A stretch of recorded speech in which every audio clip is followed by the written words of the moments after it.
Saya Gio dari Muslim. Dari tadi kan Bapak Pendeta suka bawa-bawa sejarah nih. Sepertinya Bapak tahu banget tentang sejarah. Nah, tadi kan sempat Bapak Pendeta kasih lihat di slide Kisah Para Rasul 2:32 TB. Yesus inilah yang dibangkitkan Allah. Itu sebagai bukti bahwa Yesus benar-benar mati terus dibangkitkan, gitu kan Bapak ya. Saya mau tanya, kalau Tuhan itu maha kuasa, kenapa Yesus dibangkitkan? Harusnya kan bangkit sendiri. Secara Tuhan itu maha kuasa, ibaratnya anak kecil aja bisa kok bangun sendiri gitu. Kenapa harus dibangkitkan Tuhan? Yesus inilah yang dibangkitkan Allah. Jadi Tuhan membangkitkan Tuhan gitu Bapak. Jadi seolah-olah Tuhannya ada dua. Terima kasih.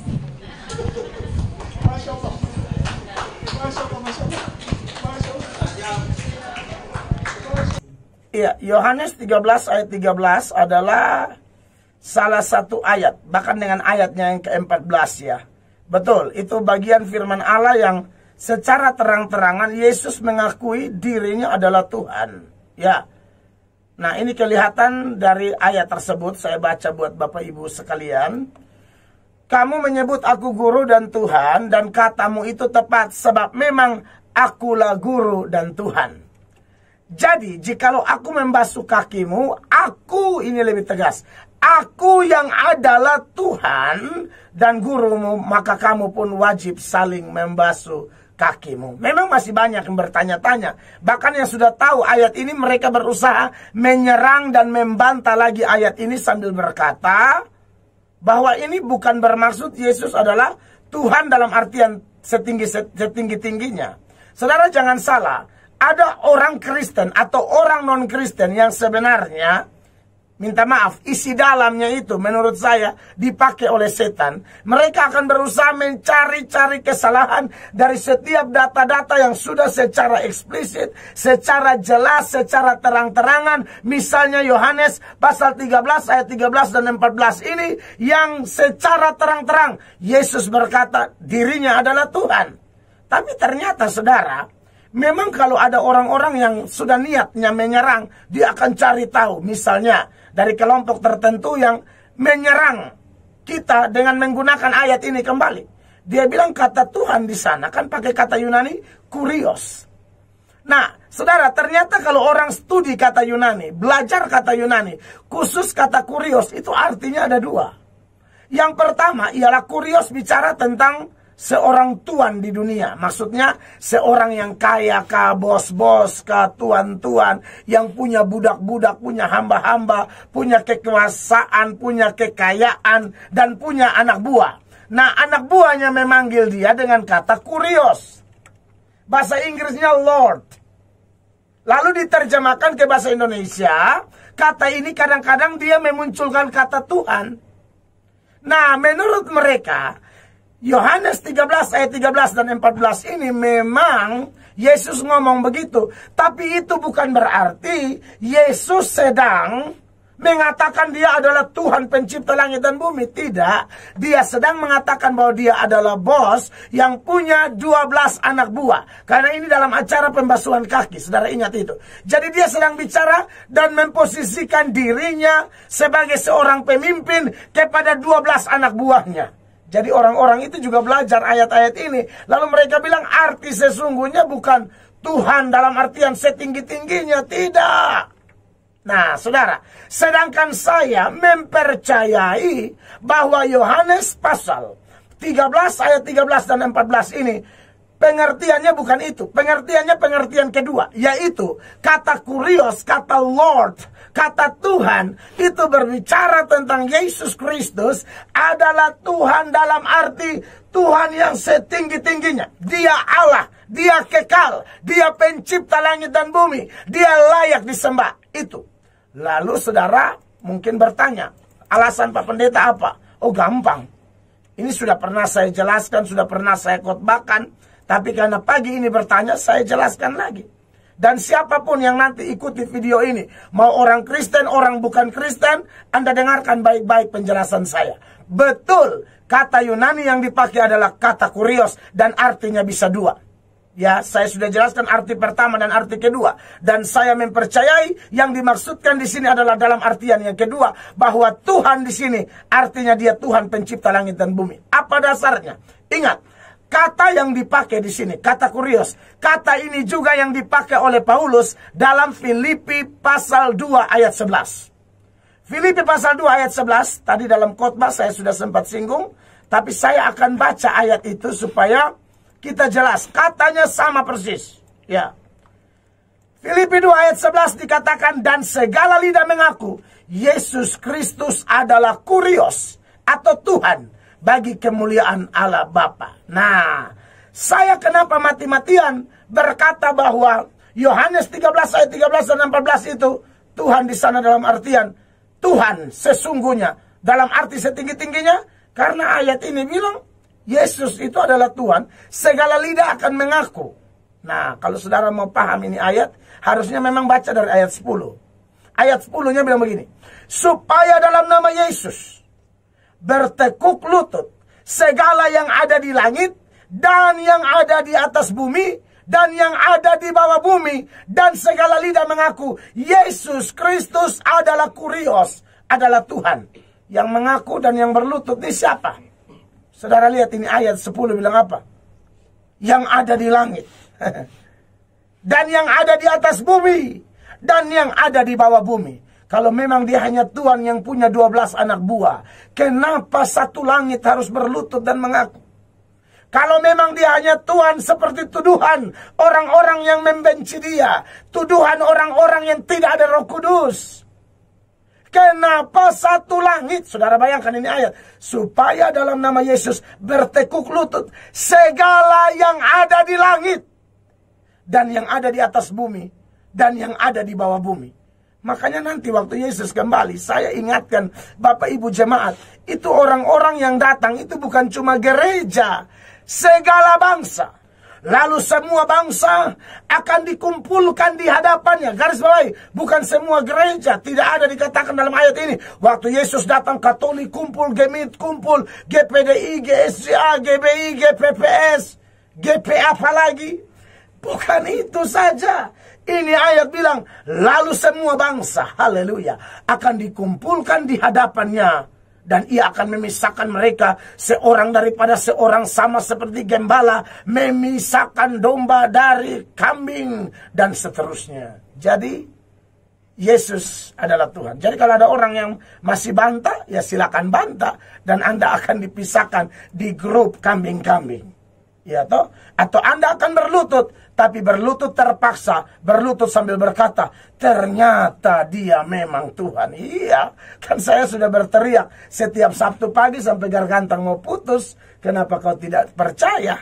Jadi ya, yang tidak percaya pasti rugi, dan ruginya kekal. Ketika saya pertama kali membuat buku yang berjudul Yesus Bukan Allah, banyak pendeta-pendeta yang ngamuk. Ngawur saja katanya. Tentu saja saya tidak ngawur. Saya menyampaikan berdasarkan data.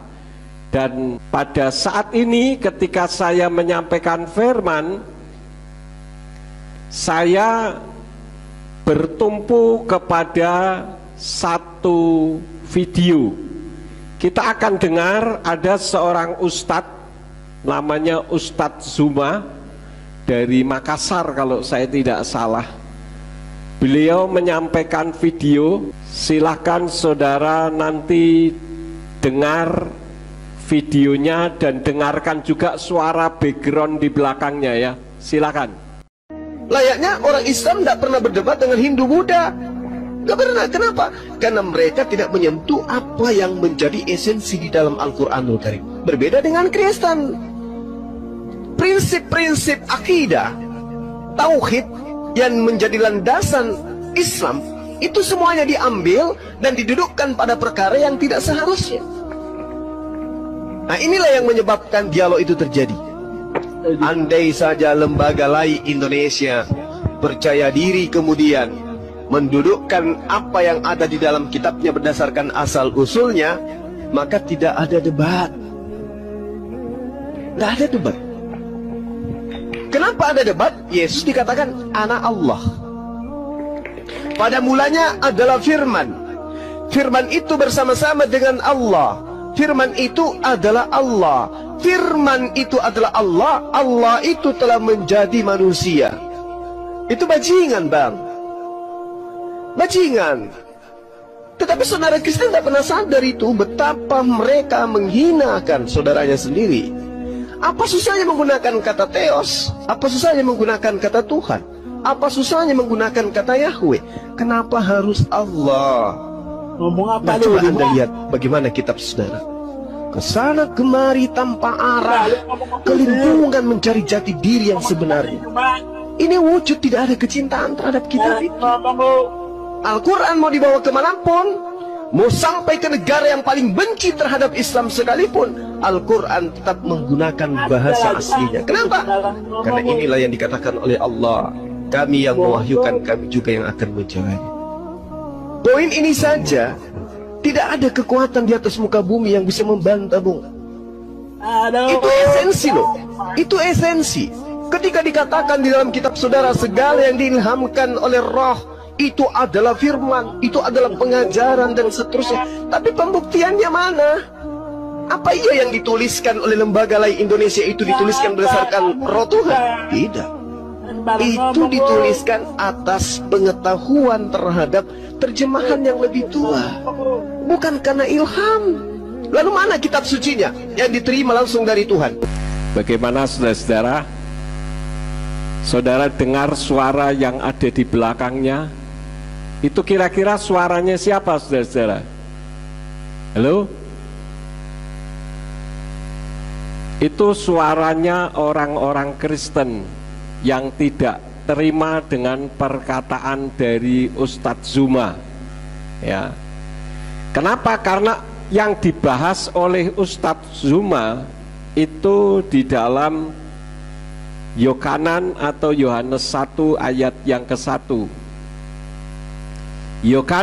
Yohanes 1 ayat yang ke-1 di dalam kitabnya Yayasan Lembaga Alkitab Indonesia dikatakan pada mulanya adalah firman. Firman itu bersama-sama dengan Allah dan firman itu adalah Allah. Ya. Ini dari Yayasan Lembaga Alkitab Indonesia. Umat Kristen itu, tadi Ustadz Zuma katakan pede atau percaya diri dengan kitabnya. Kalau menurut saya ini bukan kasus percaya diri atau tidak percaya diri, tetapi adalah karena berdasarkan untuk penginjilan, ya, kontekstual. Ada orang mengatakan begini, Pak Yakub menyalahkan kontekstual, tidak? Saya katakan tidak. Tetapi itu 20 tahun ke belakang sono. Kalau sekarang sudah tidak bisa kontekstual lagi. Buktinya apa? Buktinya orang Kristen kalau berdebat dengan umat Muslim tidak ada yang menang. Tidak ada yang menang. Menangnya menang dipaksakan. Apalagi para murtadin, ya. Memangnya kalau tidak menggunakan kata Allah, kenapa? Apakah berarti tidak ada Tuhan di dalam kekristenan? Di dalam kitab berbahasa Ibrani tidak ada nama Allah di sana, ya. Jadi kontekstual saya setuju, tapi 20 tahun ke belakang sono. Sekarang orang sudah pinter. Makanya banyak pertanyaan-pertanyaan yang ditujukan kepada umat Kristen, dan umat Kristennya tidak mau belajar. Pendeta itu dari bahasa Sanskerta yang artinya orang yang pandai, tetapi realitasnya menjadi orang yang paling bodoh, diajari tidak mau. Kenapa? Karena merasa pinter. Mengatakan bahwa kitab suci terjemahannya Yayasan Lembaga Alkitab Indonesia itu sudah paling benar. Bahkan ada pendeta di Semarang yang mengatakan bahwa saya pedomannya cukup dengan LAI, tapi ajarannya ngawur bondrol ndak karuan, saudara-saudara. Ya, tidak bisa berteologia dengan baik. Kalau menurut saya ini memalukan sekali. Nah, sekarang kita kembali ke topik. Kita kembali ke topik Yesus bukan Allah. Nah, sekarang yang menjadi pertanyaannya, Yahweh bagi orang Arab betul atau salah? Halo? Betul. Artinya kalau ada yang menggunakan Yesus betul atau tidak? Betul. Tapi masih koma. Ya, masih koma. Nah, nama Yesus dari mana? Di dalam kitab Matius atau Matius 1 ayat 21 dikatakan dari Indonesian Literal Translation ya. Dan dia akan melahirkan seorang putra dan engkau akan menyebut namanya siapa? Yesus, karena dialah yang akan menyelamatkan umatnya dari dosa mereka. Saudara menyebut nama Yesus kok kayaknya takut-takut sih. Nah, sekarang saudara-saudara, Allah itu tidak ada, jadi jangan diada-adakan. Yeshua dan Yahweh yang ada jangan ditiadakan. Tapi untuk menyatakan itu orang takut. Saya bilang orang Kristen itu orang yang paling aneh di dunia. Tidak berani menyatakan kebenaran. Makanya saya katakan pendeta kalau sudah khotbah, saudara-saudara, kita harus berani mati, saudara-saudara. Walaupun harganya mahal, kita harus berani bayar, saudara-saudara. Tapi untuk ngomong Yahweh, oh itu tidak bisa dibunyikan, Pak. Siapa sih ngomong? Saudara, tapi Kristen yang ngotot harus Allah, bahwa Allah huruf besar semua. Perhatikan, huruf besar semua. Allah hanya saja huruf besar maupun huruf kecil semua itu bukan milik Islam. Karena sebelum Islam lahir, orang Kristen Arab sudah memakai Allah. Ini saya banyak dihujat, saudara-saudara, karena saya mengatakan kembalikan kepada umat Islam, kata Allah itu. Kenapa? Karena kan sudah dijadikan nama untuk rujukan kitabnya, yaitu Al-Quran. Sedangkan orang Kristen ini nama Tuhannya kan kayak siluman, ganti-ganti sesuai dengan negara dan sukunya berbeda-beda. Itu juga saya dihujat. Saya dihujat, orang-orang Kristen dihujat pendeta-pendeta, bukannya minder, senang saya malah, saudara-saudara. Karena artinya bahwa suara saya didengar, ya.